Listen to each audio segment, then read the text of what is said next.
নমস্কাৰ বন্ধুসকল, আপোনালোকক সকলোকে স্বাগতম জনাইছোঁ আজিৰ এই ভিডিঅ'টোলৈ। তো বন্ধুসকল, বলক ভিডিঅ'টো আৰম্ভ কৰোঁ।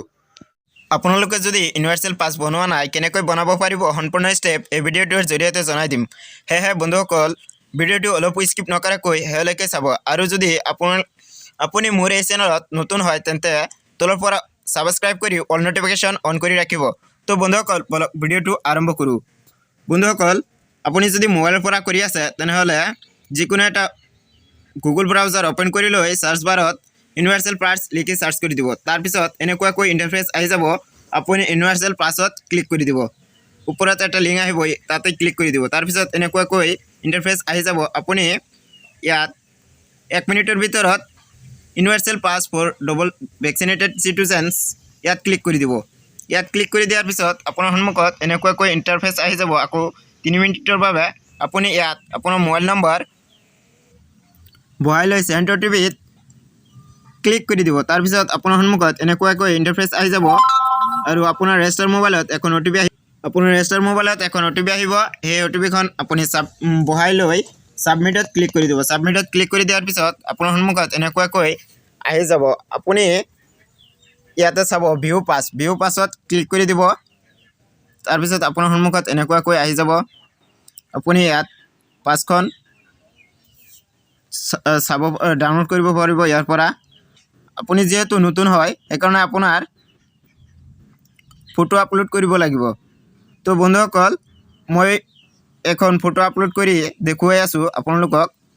চেঞ্জ ফটোত ক্লিক কৰি ইয়াত মই এখন ফটো আপলোড কৰিছিলোঁ। ইয়াত চেঞ্জ ফটো বুলি দেখুৱাই আছে। ইয়াতে আপোনালোকৰ বাবে ওপৰত দিয়া থাকিব আপলোড ফটো।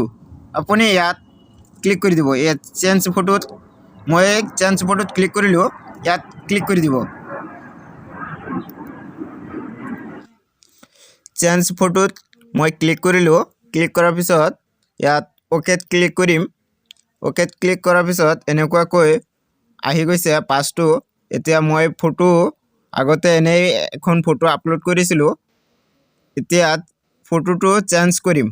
আপোনালোকৰ সন্মুখত এনেকুৱাকৈ আপলোড ফটো বুলি এটা ঘৰ খালী থাকিব। সেইটো ঘৰত আপুনি আপোনাৰ ফটোটো বেকগ্ৰাউণ্ড চেঞ্জ কৰি ইয়াতে আপলোড কৰিব লাগিব। কেনেকৈ কৰিব লাগিব মই দেখুৱাই দি আছোঁ, আপোনালোকে চাব। আপুনি ইয়াত আপলোড ফটোত ক্লিক কৰি দিব। তাৰপিছত আপোনাৰ ব্ৰাউজাৰত যাব, য'ত নেকি আপোনাৰ ফটো আছে। আপুনি ব্ৰাউজাৰত গৈ